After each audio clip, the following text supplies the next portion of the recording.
দেখো আজকের আমি রুটি পিঠা বানাবো, রুটির মতন অথচ পিঠা।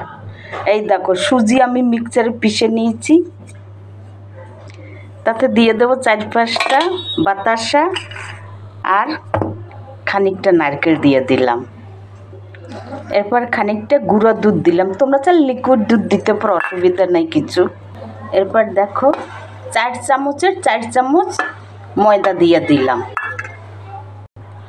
এরপর দেখো আমি 1 বাটির মতন জল দিয়ে এটাকে আমি পিষে নেব। দেখো আমার পেশা হয়ে গেছে, এবার এখানে ঢেলে দেবো। এই দেখো, এরপর এটা ধুয়ে ঠুয়ে আর একটু জল দেবো। দেখো আমি এতে একটুখানি নুন দিয়ে দিলাম, স্বাদটা ভালো আসবে।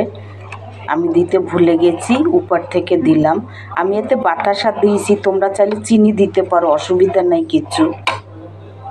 আমি নারকেল দিয়েছি পেশা, তার একটু উপর থেকে দিয়ে দিলাম, আর একটু ভালো হবে জিনিসটা।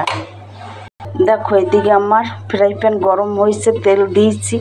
আমি একটা সাদা কাপড় দিয়ে পুছে নিয়েছি, বেশি তেল থাকলে ভালো হবে না। এরপর দেখো আঁচটাকে আমি কম করে দিয়েছি। তারপরে এই যে আমি দিয়ে দেব, এই দেখো।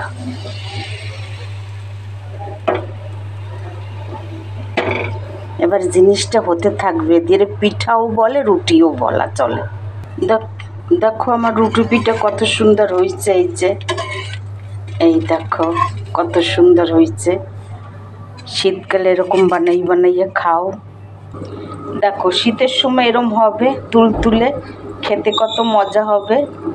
এতে আর কিছু লাগবে না, সব কিছু দেওয়া। শীতকালে খাও বসে বসে।